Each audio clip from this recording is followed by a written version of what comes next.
Cool. It looks like we have a little bit of a critical mass forming, so people will trickle in as we get going. But welcome back to the community call, everybody. It's always fun to host these. Just quick update. Like we started doing these bi-weekly just because it's easier to make sure that we have plenty of stuff to talk about and we don't bore everybody to death. And make sure that you still like all of us, because you don't have to hear from us every week. So this week we're joined by Matteo from the Idle Finance team, and he will be kind of discussing what they're up to, what they're building, their recent market launch on Hidden Hand, and all of that good stuff. So, Matteo, thank you for taking the time to join us this morning. I don't know what time it is wherever you are, but it's morning for me. So, Oh, thank you guys for having me. Right now, I'm based in Italy right now, so it's afternoon, 4 p.m. okay, So it's yeah, pretty good. later in the afternoon, not too bad. Cool. So, do you mind kind of giving us a brief intro to Idle Finance for those who may not be familiar at all? Absolutely. So Idle is so we are a DAO that is organized actually in sub DAOs that we call League that build DeFi yield automation infrastructure. So just to give some backstory of how Idle was born, basically we started our journey in 2019 when, well, DeFi wasn't still a thing. There were only like Compound, DYDX, Aave was still like ETHLend. And during that time, we specialized in DEX arbitrage, actually. So things like, PGA, price gas auction, or the current MEV. And then we started tinkering with like C tokens arbitrage, which was kind of quite specific, like finding inefficiencies between minting and redeeming in Compound, swapping C tokens in Uniswap, so that kind of stuff.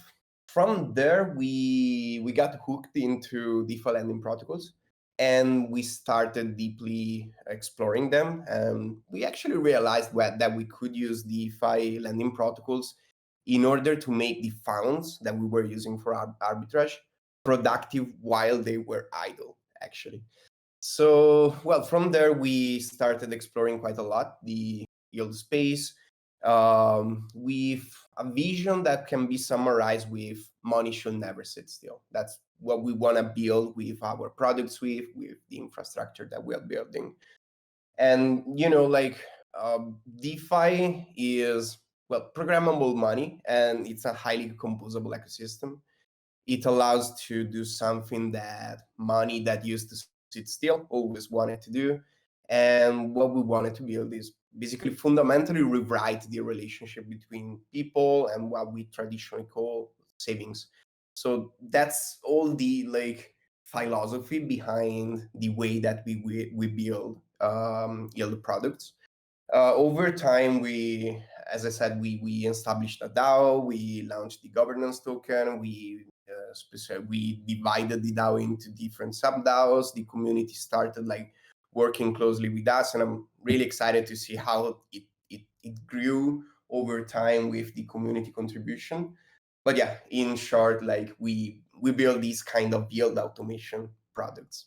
Awesome. I'm curious about the C token arbitrage. How big of an opportunity was that at the time? I'm not too familiar with that. That's a good question, actually, because it depends in the sense that you need to take. I mean, depends on the deepness of the liquidity pool that were present in Uniswap, and this gives also like the slippage that was generating. I would say that with the opportunities that we saw for that specific kind of arbitrage, between like 1,000 up to 10 to 20,000 size of trades we were able to do, like by you just basically mint on Compound uh, with DAI, and then you sell the C DAI into Uniswap because there is an inefficiency. It was pretty much variable depending on the slippage, but 1K to 10K, 20K was kind of the averages. Okay. And was this how long ago was this? Was this before MEV really took off? And I'm sure a lot of those opportunities are just snatched up instantly now, Yeah, if they even exist. exactly. No, yeah. I mean, it was a kind of like early instance of MEV. At that time, there were a lot of talking around PGAs, price gas auction. So basically, Mm-hmm. as an arbitrager, you needed to basically um, bid on the gas price in order to order and to get a higher priority of your transaction against other arbitrageurs. That's kind of like the same concept of MEVs, but now like it got really more complex, like with sandwich attacks or other kind of stuff that you can do with MEV. But yeah, it was kind of an early glimpse Okay. of MEV. Makes sense. Makes sense. So fast forwarding back to the present a bit. So my understanding is that the two products that you guys have now are the best yield product and the perpetual yield tranches. Can you kind of dive into both of those and what they are and how users kind of interact with those two products? Sure thing. So yeah, we do have these two kind of product lines. The best yield strategy is more like the yield aggregator strategy. So we aggregate different yield sources. We start like we compound Aave, and then there is a synergy between the best yield and the perpetual yield tranches because perpetual yield tranches can be underlying yield source for the best yield. But in general, the concept of the best yield is to aggregate different yield sources and automatically and algorithmically rebalance funds across these sources in order to optimize and maximize the interest rate return, the yield for the funds. So that's more kind of like a set and forget product. Users just deposit funds, and then the strategy take care of the rebalance, of monitoring the interest rates, or of like calculating the exact allocation that you need to do into a specific protocol in order to maximize the yield. On the other side, the other product line is the perpetual yield tranches, which is kind of a new product in order to segment yields and risks over a specific strategy or underlying protocol. Basically, for the perpetual yield tranches, PYTs for the friends, you split the underlying yield into senior and junior classes.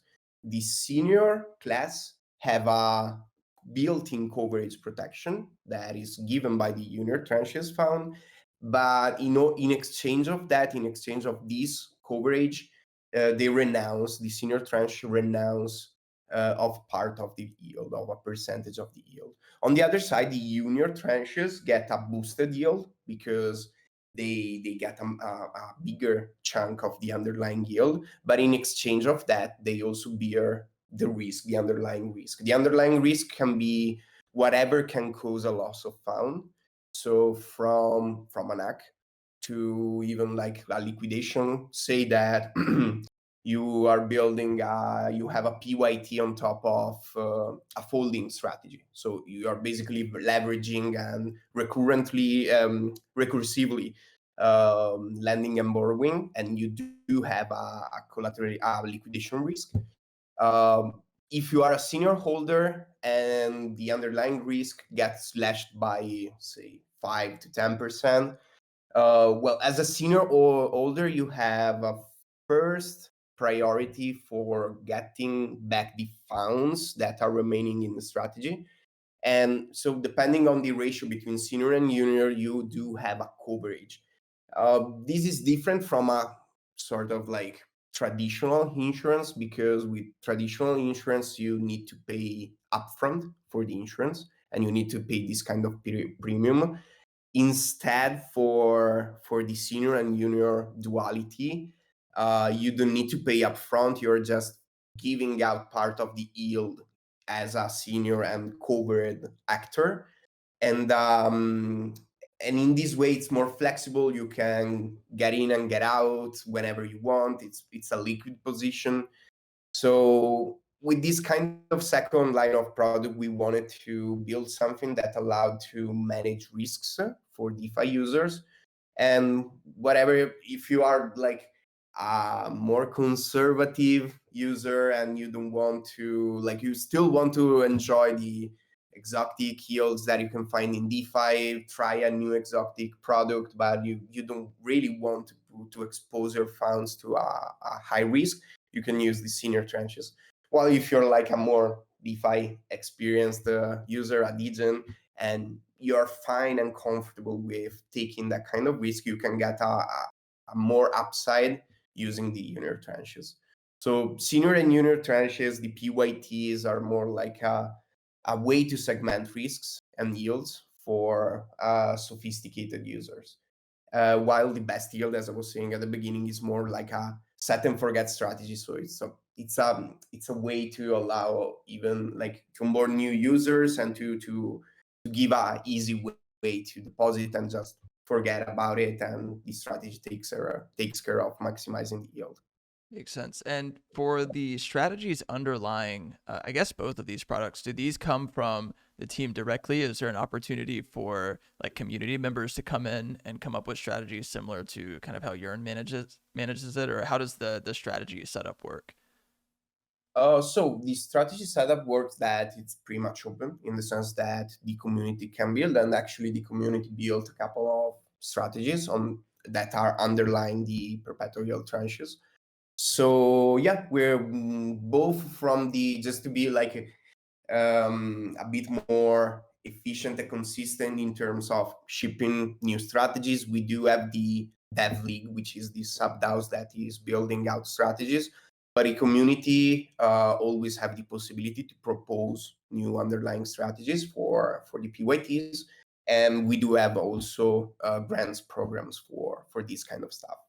Awesome. So if anybody here is listening, you have an opportunity to make cool strategies. How often do these strategies have to change to remain competitive as far as the yield that they offer? That's a really good question, actually, because I would say that there are some strategies that are pretty like tenets of the for the yield, like strategies with Lido for STE, for example. We built that in January, and they're still like getting quite a lot of traction. But in general, I see that there is kind of a turnover for these strategies that is every 2 months, every 2 quarters. I see that there is kind of like at least 3 4 strategies that are turning over. So you need to keep up, of course, with the yield space. You need to see all the new protocols that comes out, and also now that we are quite going into multi-chain, you need also to keep up with all the opportunities in different chains. So yeah, I would say that every 3 to 6 months there is quite a high turnover for the strategies, but that's fine actually. I like Yeah, that. I think that makes sense, and plus it keeps everything fresh. And it's obvious that I mean we saw this with Yearn and a bunch of other like similar products who offer yield to users. I mean, once a strategy is kind of revealed to the to the market, it ends up becoming flooded in some way or another. It's competitors are offering a similar product that kind of does the same thing, and it dilutes the yield, or users kind of start taking advantage of the same strategy or whatever. So it's kind of natural that churn is going to happen or turnover is going to happen on these strategies. I'm wondering too, if I'm a depositor into Idle's products, am I affected by a strategy transition at all outside of just like making sure my yield stays wherever I want it to be? Is there anything that I have to do as a user whenever a strategy changes? Good question. And actually, no, especially for the best yield, the transition between like the underlying strategies, the changes for the underlying strategies, of course, are voted by the DAO, but the final user doesn't have to do anything. And for the perpetual tranches as well, because, for example, if you want to change the underlying strategy for the PYTs based on STIF, it's pretty much similar for some of the strategies. I'm thinking if we have some edge cases, there might be some edge cases. Let's say that you are trenching a protocol that has a lockup period. You cannot really like change the underlying strategy easily. But in general, both best yield and PYTs don't require the final user to do anything when we are migrating the underlying strategies. Got it. And I think the questions that our community might be most interested in is where do the idle gauges sort of fit into the product suite? Yep, really interesting question, because we wanted to implement the gauges in order to give basically ownership to the idle holders to for the incentives distribution, for the distribution of the idle tokens to the liquidity providers. And we started with implementing all the senior tranches of the PYTs that we currently have into the Gauges. Gauges is actually pretty much open, so it's not like that we cannot implement other kind of strategies. We can even implement like juniors tranches and even like the bestial strategy. But right now, the Gauges are giving incentives to the senior tranches. We wanted to give to the senior tranches because basically of a customer research that we did, in the sense that we saw that in general with DeFi users, they are actually comfortable. Most of them, they're comfortable with risks, so they're comfortable with juniors. So we wanted to give also an incentivation to the senior holders to hope in. So that's why the initial thoughts, way of thinking that we used in order to implement the senior. And so basically all the PYTs now, that all the senior perpetual tranches are implemented into the T-Gauges that they are giving out idle rewards to the holders. Awesome. And everybody here knows that we recently launched a hidden hand market with you guys. So I'm curious as to, what would be the benefits for a protocol to come in and start bribing their gauges, particularly for the senior tranches, and eventually, I guess, if you guys expand those gauges, what are some of the benefits a protocol can expect there? Yeah. So I would say that the main benefits for a protocol, I mean, it depends on the PYT, because, like, for example, we have perpetual tranches on top of convex, for example. So, like, underlying assets like Angle AG Euro or Frax or Alchemix Al USD that wants to get more liquidity into convex and then into Curve in order to make their markets, their AMMs, more efficient with less slippage. They do have an incentive in order to bribe rewards to go into their own senior tranche in order to attract more liquidity into their specific pool. Would say that an alternative benefit that we were evaluating was even with actual liquidity providers. So say that you are a big liquidity provider into a specific senior tranche, and you want to actually direct the rewards towards that specific pool. You have an incentive to bribe staked idle holders in order to vote for the specific goals in order to get more rewards. So I would say that the benefits for the protocol depends on the pool that they have into the perpetual tranches. If it's an AMM pool, of course, they want to get more liquidity there in order to have a more efficient market. For example, with Lido, they are doing, like, for example, an incentivation program in plain LDO right now. With us, they might turn that into a bribe for the staked idle holders in order to also have double incentives with idle tokens. And also, yeah, for liquidity providers, I see a possible incentive to bribe, because if they have a high percentage of the pool, they are incentivized to direct more rewards toward that pool. Got it. And I'm wondering now, since you mentioned that it somewhat depends on the underlying strategy. Do you think, eventually, as protocols kind of get used to the dynamic, that they might approach you guys with a specific strategy that they would prefer to be underlying the perpetual yield tranche, and then that way they could bribe it to get, I don't know, outsized benefits based on whatever their needs in the ecosystem are? Well, yeah, I'm thinking, like, for example, we were one of the bribes that are currently that we do have actually now in for staked idle holders is with Angle Protocol, Angle Money Protocol, with the for AG Euro. And they do that because two things. One is because they want to have more liquid pools on Curve, and also because as a DAO, they deploy capitals into their pool, and thus they want to get also more rewards on the towards the senior tranche. Thinking, like, for example, Another benefit could be, for example, with Alchemix, we are collaborating to build an adapter for Alchemix that deploys their collateral into the senior tranche of one of the PYTs that we have.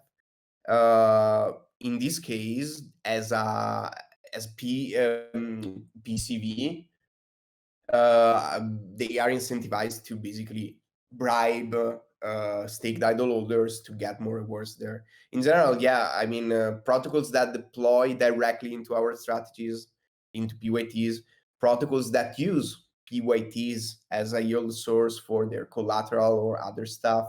And in general, if they are the liquidity providers, they are all like in kind of competition to get more rewards toward their pools. So I would see them bribing staked idle holders to direct idle rewards.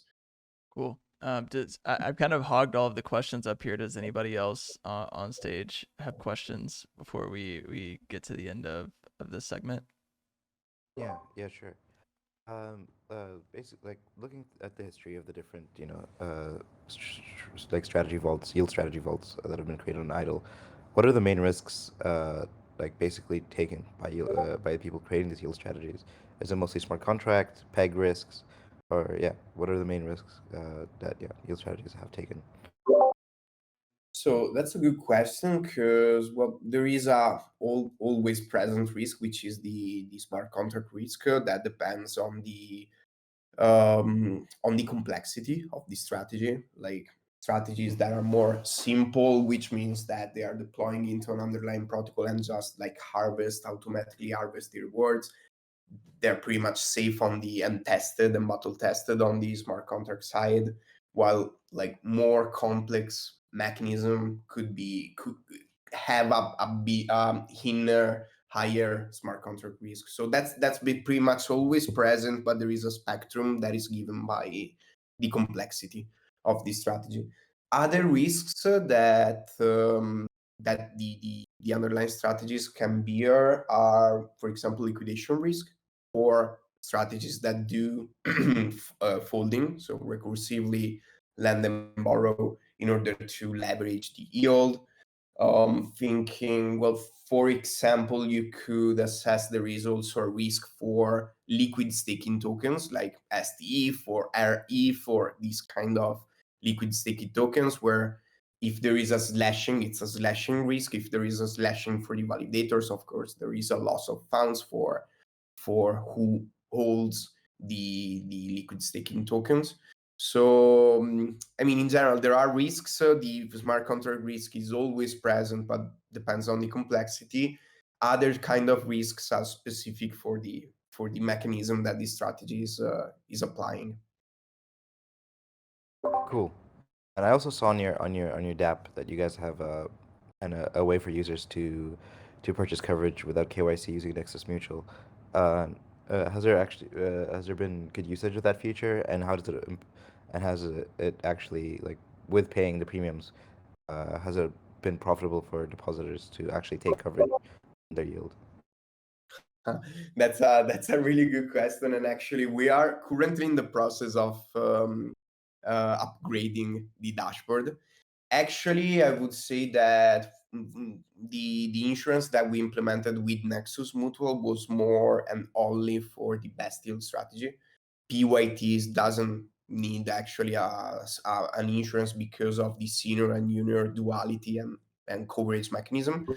But I would say that we did we had some users using the insurance, but honestly wasn't a lot of there wasn't a lot of traction on the insurance side. I think that for the next version of the dashboard, we are not going to use to have an insurance anymore because we now have this kind of risk segmenting, risk tranching product. Thanks. Cool. Well, if there's no more immediate questions, then let me check the chat real quick. All right. Yeah, I think we're good. Matteo, thank you for taking the time to hop on the call. Like I mentioned in our chat on the side, I will upload this probably today and we'll share it on Twitter and stuff. That way you can circulate it amongst your community and we could share it amongst ours for those who couldn't make it live. But I put the Idle website and the Idle Twitter in the Town Hall text chat for those who want to keep up. And also, I'm sure we'll have, hopefully in the near future, some announcements on some protocols that are bribing and whatnot, the idle gauges. So Matteo, thank you again for taking the time. Absolutely. Thank you guys for having me. And yeah, definitely happy to also reshare the video later on. Thanks, man. Thanks again. Awesome.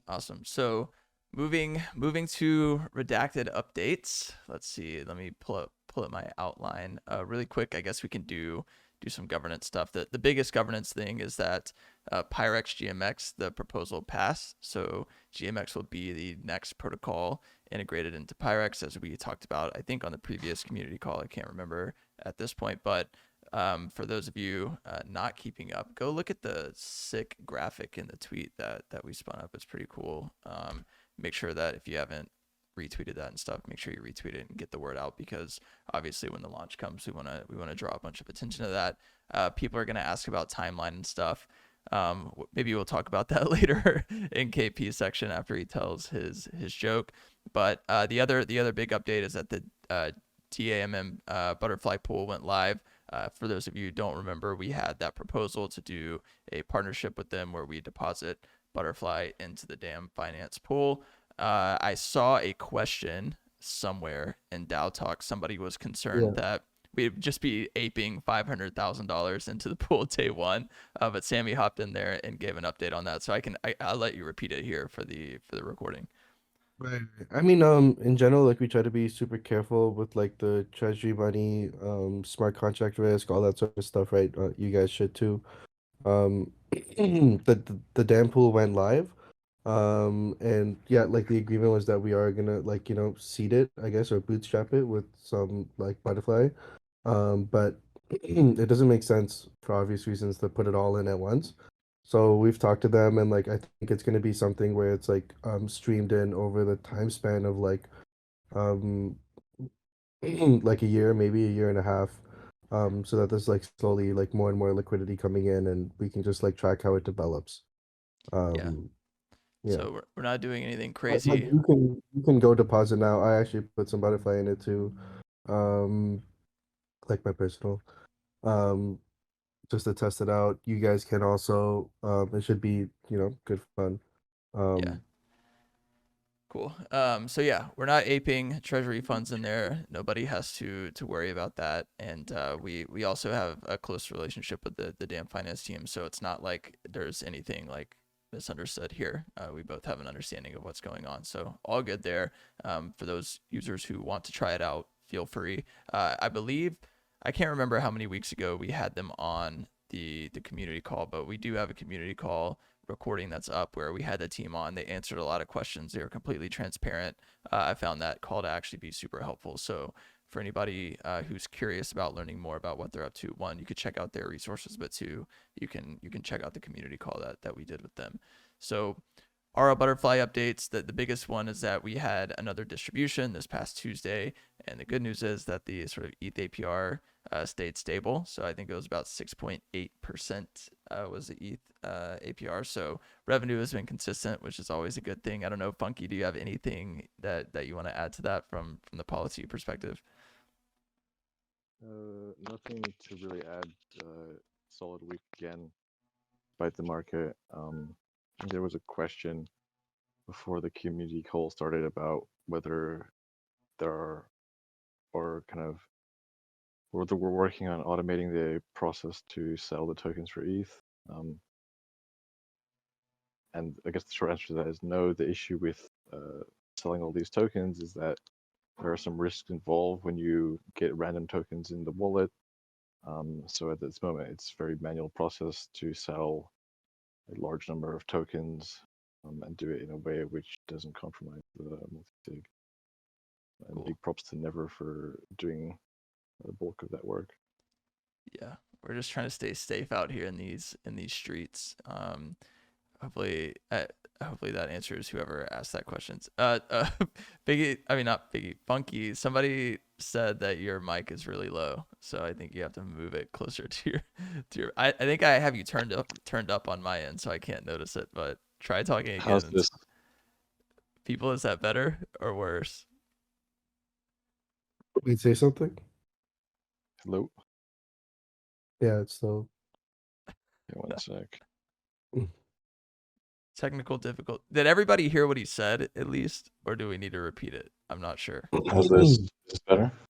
Is that Yeah, better? that's All right. better. Yeah. All right. Cool. Yeah. Well, the TLDR is basically the automating selling a whole bunch of tokens is difficult because of the different venues and because we receive a lot of dangerous shitcoins in the multi-sig, like all these random, ETH POW tokens, which if you approve them may rug you. So doing it manually for now.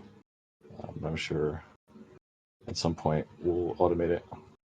Cool. So automation maybe in the future, maybe not. Just depends on how safely we can do it. Seems pretty easy to me. So hidden hand updates. Hold on. I actually just had the link and I lost it. Let me pull up Actually, his it actually dashboard. brings Go up ahead. a good point. While you find that, Colton, about just in general, automation and bringing more decentralization to the system. So we actually are coming up on 1 year now.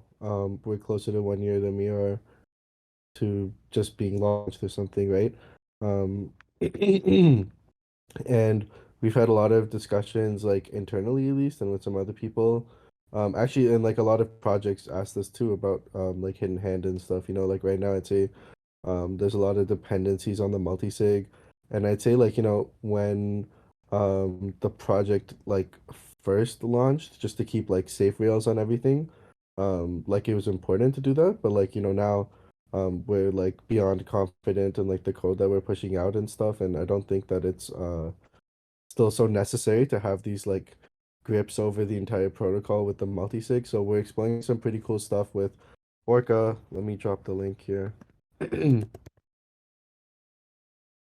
Um, maybe this quarter you can expect something to come on to the forum from these guys. Uh, here first. Yeah, so you might expect something on the forum next quarter from these guys, and I think the general idea is like we slowly start positioning the DAO to be in a more like decentralized state, less dependencies on humans, more dependencies on code, and that goes for everything, right? So automation, funding, yeah, just about everything. And I know like a lot of our partners, like Rocket Pool or some of these like, more decentralized people would be more comfortable even, using the dApp like with this in place. So yeah, I'll just add that on to what Funky said about like automation and just how we're thinking about it. Dope. Yeah, I think for those listening to the recording, I think Orca rebranded to Metropolis. So if you're looking for Orca, switch it to Metropolis because that's what they even changed their Twitter link and all that. So I sent the new one in the town hall text chat. But yeah, like Sammy said, we have some plans on the decentralization automation front. So we'll get there slowly but surely. I mean, the big thing is like you don't want to make huge changes to operations just overnight, right? So we're having like a lot of conversations with the Metropolis team about like making sure we get this set up properly and that they have a lot of good ideas for us. So hopefully that when they get that proposal out, you'll all be able to read it and get feedback and all the rest. But moving to hidden hand really quickly. So last week it looks like the total bribe volume was around 430,000. This week so far it's at around 330,000. So not too shabby. Things are still looking good, even though the market keeps going down and it seems like we're in a perpetual state of down only in like the global economy or something like this. I don't know. Arthur keeps scaring me from BitMEX, so maybe you should stop fudding everything. But outside of that, everything is looking good on the hidden hand front. Bribe volume is still coming in. We also launched the two newer markets, our Saddle and Idle, who we just had the privilege of hearing from. So hopefully we can see their markets pick up and protocols bribing on there as well. But we also have And some. some, Go ahead. yeah. Go Yeah, I ahead. was gonna say like some more to come out this month too. Yeah, that's what I was about to say. There's stuff in the pipeline. We were actually just working on a certain proposal yesterday for a certain project that would be cool if Oh, it that goes one's through. exciting. That one's so exciting that it says confidential in the doc. So Yeah, Sammy wrote Can't blame me. confidential on it in all caps. And if Sammy writes confidential on something, that's how you know it's cool. Because he likes to literally leak every single thing that pops into his brain. So I didn't even think that was either, so. well, I didn't leak the name, so nobody knows who we're talking about. Crazy. But no, we're not gonna leak it. So don't even ask people. But yeah, we have cool stuff coming on the hidden hand front, so we're gonna continue expanding the partners and continue, trying to tap into new markets. So yeah, confidential finance. But yeah, I think that's pretty much it on the hidden hand front for now. But again, in the next month or two, hopefully we'll have some more stuff for you guys. Let's see, where am I at on my outline here? Okay, KP, my dear friend, it looks like it's your time to shine. Pyrex GMX passed. What's going on the Pyrex front? About damn time to cold. All right. Anyway, thanks for that little intro. Man, well, first off, we're at $7.5 million worth of CVX deposited in Pyrex. So thanks everybody for that. Don't know how the number keeps going up while the market is tanking, but really appreciate you all. So for Pyrex GMX, yeah, as Colton mentioned, we did have that proposal for the DAO, and because we want to make sure that token holders have like a say in what we do, because you all basically, govern this. So thanks for passing that, because it would have been really shitty if we. All right, I'll just stop there. But anyway, okay. So the contracts were submitted to auditors 2 weeks ago, and I did a run through with them the contracts on Friday, just to help them better understand the code base and save time. So just a quick recap on what we'll be launching with. Once the auditors return the findings to us and we address them, should there be any findings, we're going to be launching with both easy mode and standard mode, and hard mode will follow shortly after. But one of the things that we wanted to do first was to launch. Sorry, it's expert mode, not hard mode. Sorry, Colton. Sorry, I'll let it slide. That was cool. Sammy's getting to you. Like, He's the one who always says it. So you're about to post like a job listing for a smart contract dev shortly after that. But anyway, yeah, we wanted to launch Pyrex Convex's expert mode first, and have the marketplace for the future yield tokens there, and make sure everything is in order with our market maker and the functionality, and making sure it all functions properly before moving with expert mode for Pyrex GMX. But that will come as well.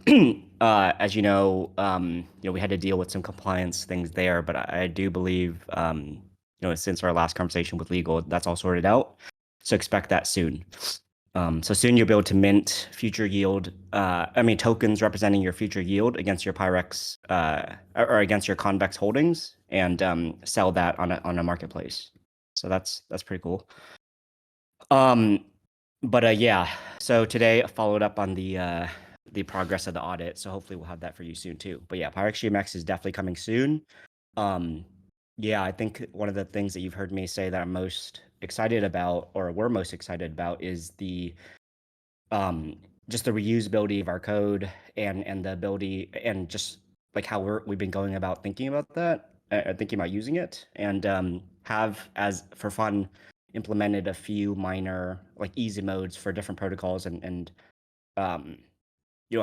going from weeks or months at a time to implement them. One of the recent protocols which we kind of were messing around with, like easy mode for that, would have actually took 6 hours to implement, roughly. It means like an MVP of that. So we're still figuring out the next protocol, but I guess what I just shared should kind of give you an idea of the rate or the amount of time that it would take us to scale going forward. So that's pretty cool. Yeah, but right now we're pretty much focused on the R&D side of things, and being very considering the next the greatest opportunities, just because yeah, maybe I don't need to repeat that because I've said that in the past already. you just about have us say the choosing. blue ocean buzzword. We're looking for blue oceans. I think that's all. That's Sammy or never, because barely know what the blue ocean means. I mean, Um, everyone knows it's blue already. Sammy, can What you say other blue colors? oceans? Okay, yeah, actually, like, I did I talk about this last time or no? I don't know. I don't know. Maybe I talked about it on one of our calls, or I told KP about it. You know, like, convex, the convex market, the GMX market, like we know the GMX one's gonna be successful, but like the convex one, on considering the market of CVX, like it was very successful, right? $6 million of TVL is really good for like CVX, right? But I think like when we think about getting the most rewards to the treasury, to RL, like just making the most money, right? Like we limit ourselves by focusing on these long tail assets, right? They're good bets because like we're obviously really confident in them.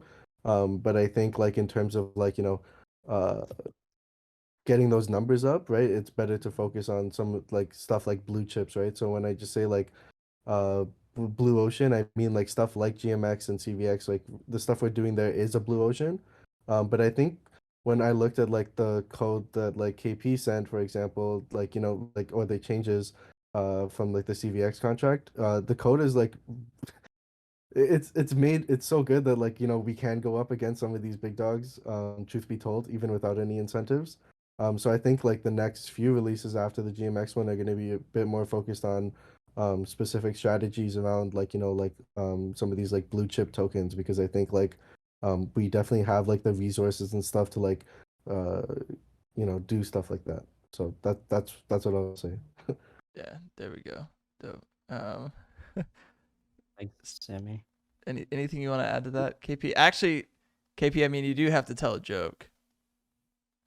I can't tell a joke until we hit 300 butterfly again, but Magnus can because I think he just shared a really good one with us. But I mean, I think Colton the other week, when I accidentally was paying my respects to Percival and said the Queen, I definitely didn't mean to disrespect our British stakeholders and forget about her. So, to pay my respects, I'm going to play one of her greatest hits. Thank you.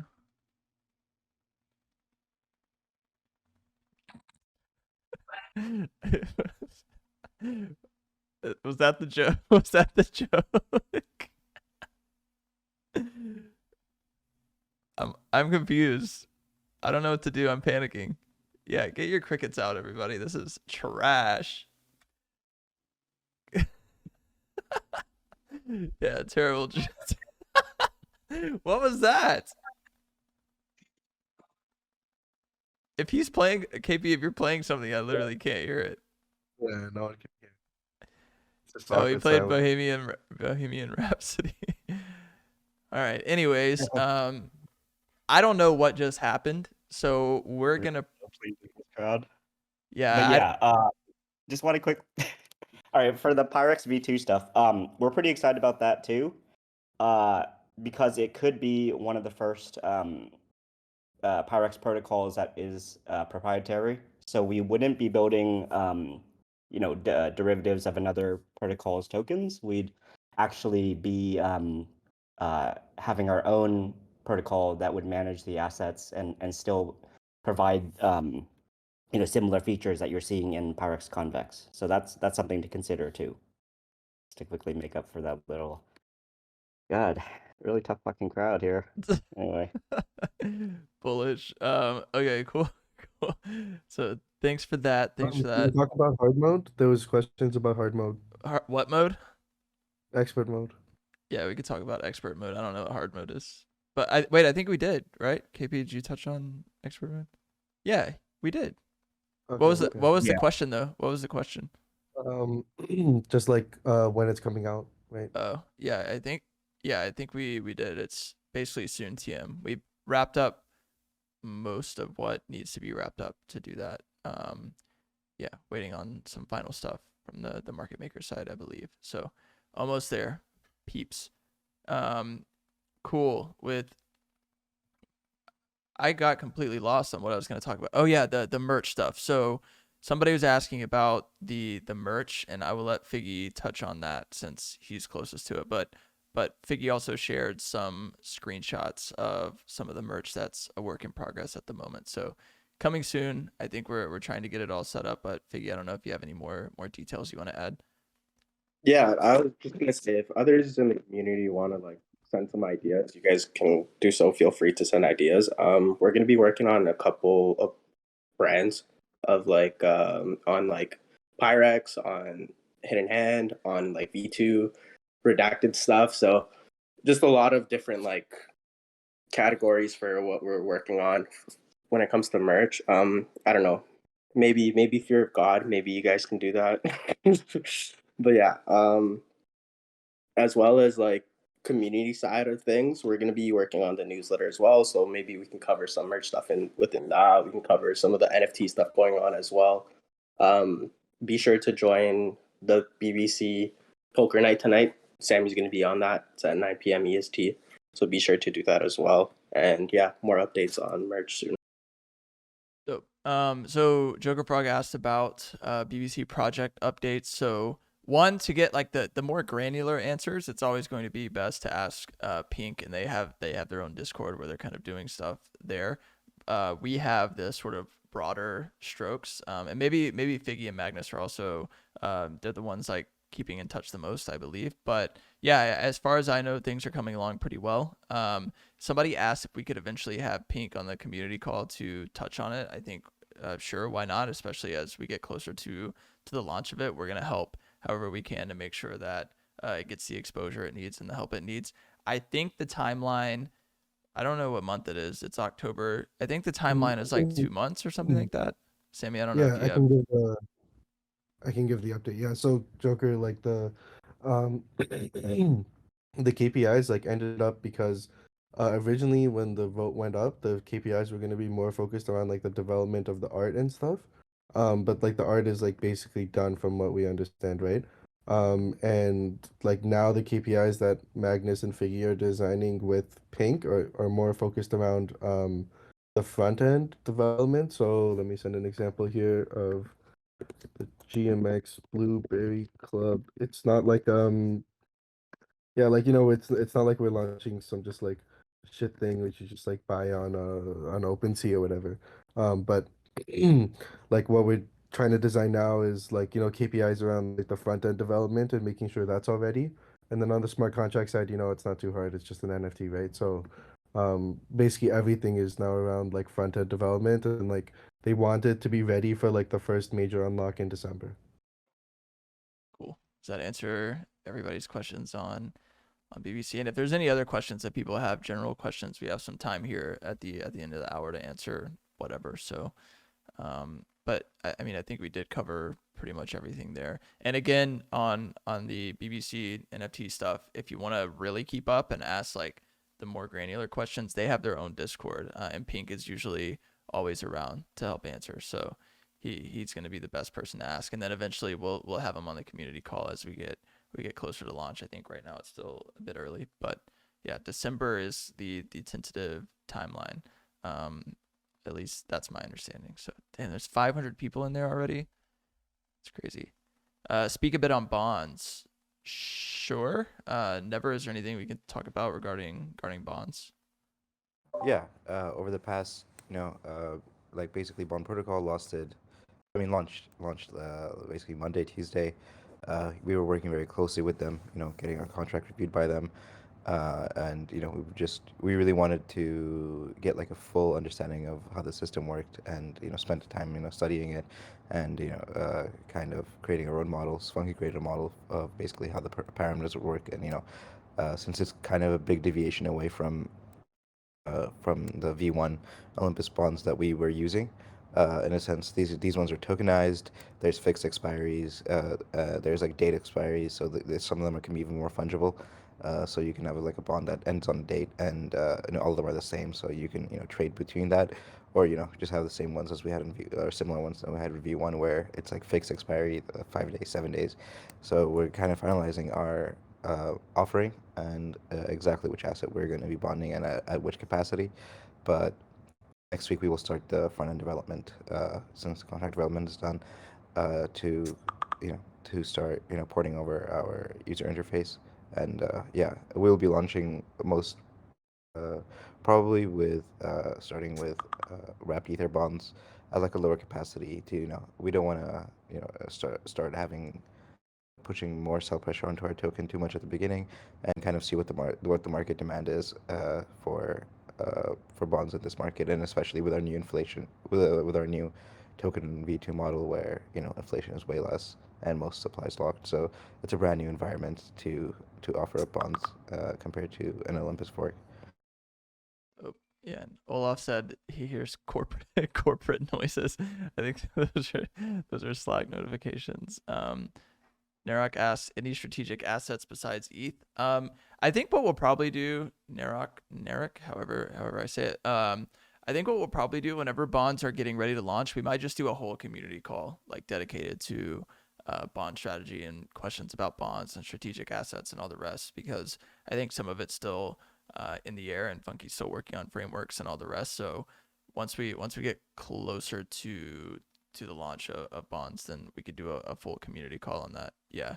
So community call on bond strategies would be excellent. Cool. Yeah. Then we'll just do that. I think that'll make it easier than trying to answer right now. And yeah, as Figgy mentioned in the chat, we'll also do some videos on it and stuff. So almost there. One thing also, we were also tossing up the idea of actually bonding up our own PX tokens.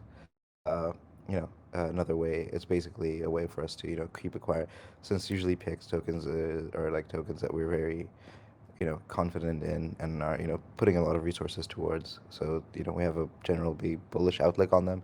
So looking to acquire more of those would also be great for our treasury, whilst also having another black hole for our Pyrex tokens. Joker's trying to pull a fast one.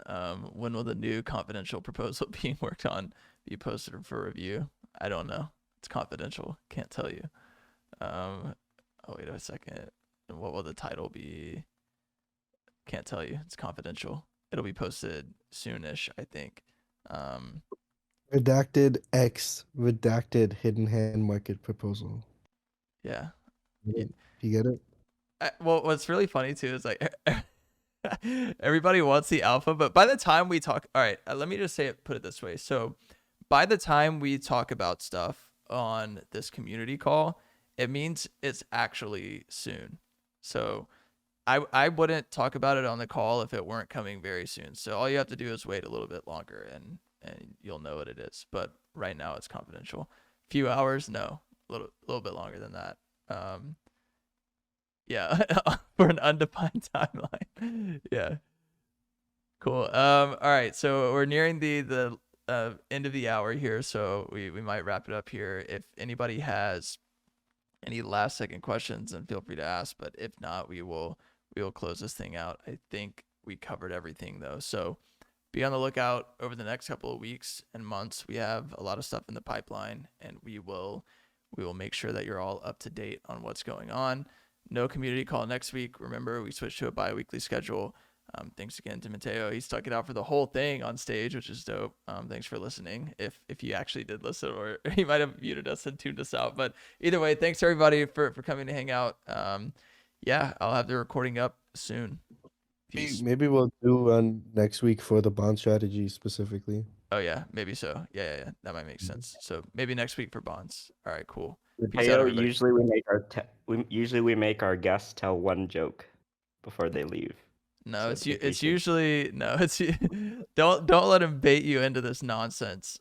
KP let everybody down today on his joke, and he will have a better one on the bonds community call. So I'm holding him to that. Otherwise, I will exercise my rights as the CTO of Redacted, and he won't like what I have to say. So the joke was good. Just didn't hear the song. Yeah, everybody look forward to KP's joke for next week. All right, anyways, peace out everybody. Have a good weekend. Peace. Peace.